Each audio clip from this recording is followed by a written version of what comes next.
तो हेलो दोस्तों, स्वागत है हमारे यूट्यूब चैनल पे। तो आज के इस वीडियो में हम करने वाले हैं इकोनॉमिक्स अर्थशास्त्र से रिलेटेड महत्वपूर्ण प्रश्न जो कि आपके मेनली एग्जाम में पूछे गए हैं और एग्जाम में भी पूछे जा सकते हैं, यानी कि अपकमिंग एग्जाम जो भी होने वाला है उसमें भी पूछे जा सकते हैं। तो आइए देखते हैं, पहला क्वेश्चन हमारा यहाँ पर है, बॉम्बे प्लान की स्थापना या फिर प्रारूप किसने तैयार किया था?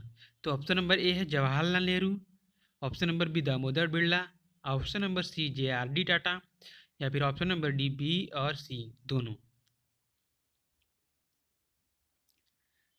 तो इसका आंसर होगा ऑप्शन नंबर डी, बी और सी दोनों, यानी कि दामोदर बिरला और JRD टाटा ने मिलकर स्थापना किया था बॉम्बे प्लान का।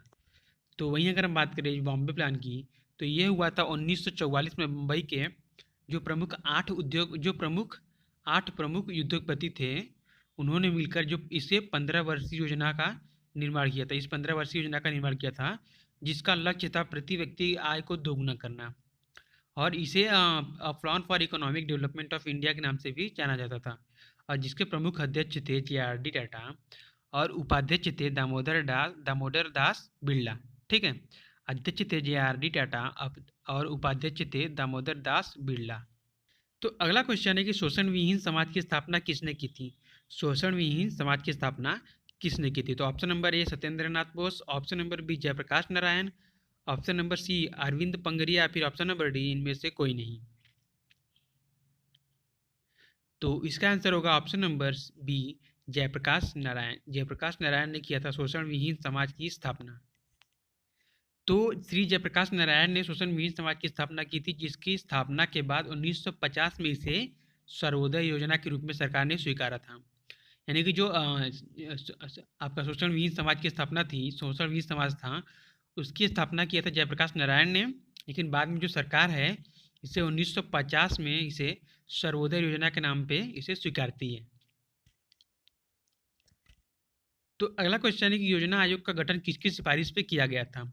योजना आयोग का गठन किसकी सिफारिश पे किया गया था? तो option number A Jawaharlal Nehru, option number B Mahatma Gandhi, option number C Niyogi समिति, ऑप्शन नंबर डी इनमें से कोई नहीं।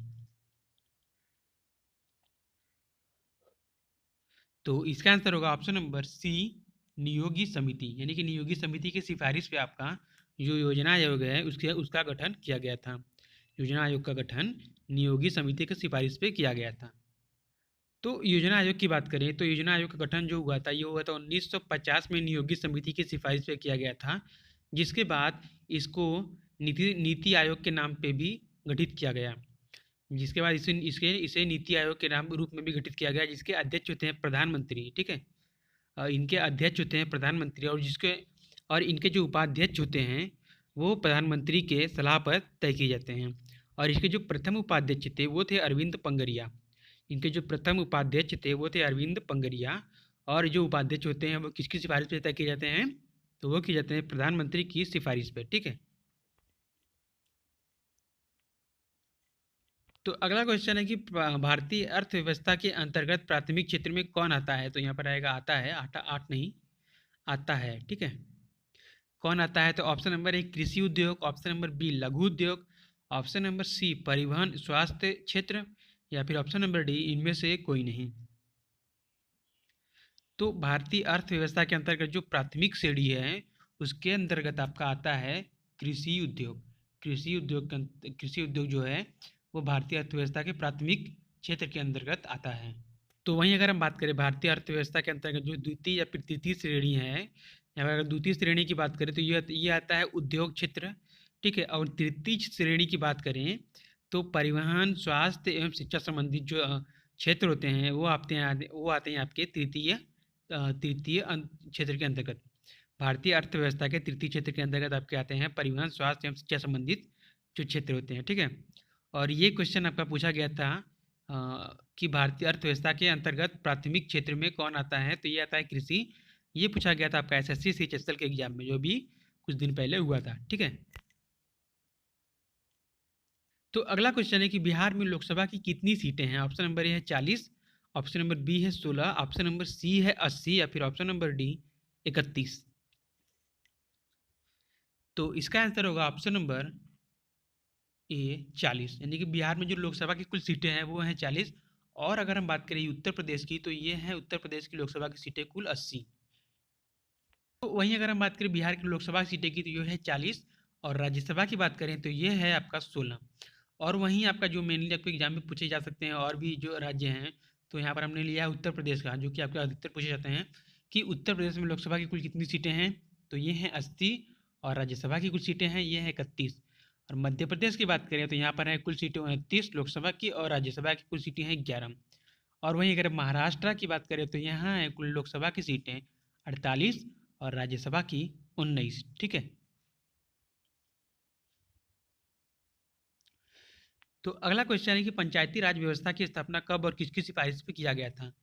तो ऑप्शन नंबर ए है 1993 राष्ट्रपति की सिफारिश पे, ऑप्शन नंबर बी है 1959 प्रधानमंत्री की सिफारिश पे, ऑप्शन नंबर सी है बलवंत राय मेहता 1959 में बलवंत राय मेहता की सिफारिश पे, ऑप्शन नंबर डी है इनमें से कोई नहीं।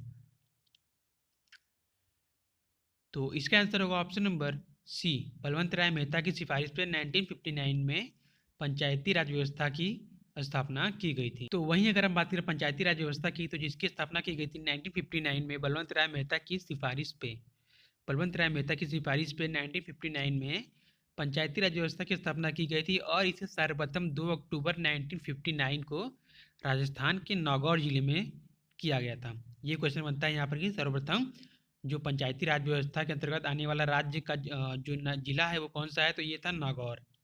नागौर जिला था राजस्थान का। ठीक है।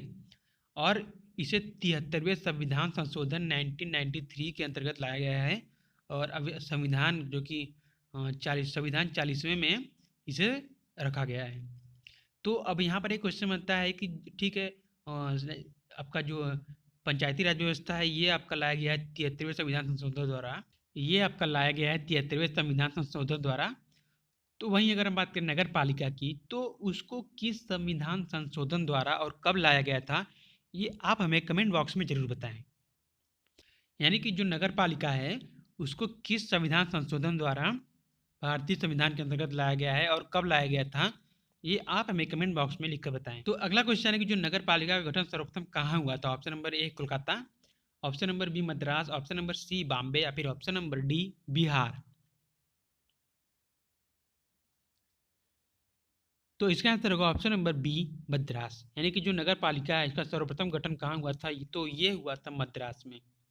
मद्रास में नगर पालिका का सर्वप्रथम गठन कब हुआ था, तो ये अगर बात करें कब हुआ था, तो ये हुआ था आपका 1687 ईस्वी में नगर पालिका का गठन 1687 ईस्वी में मद्रास में हुआ था।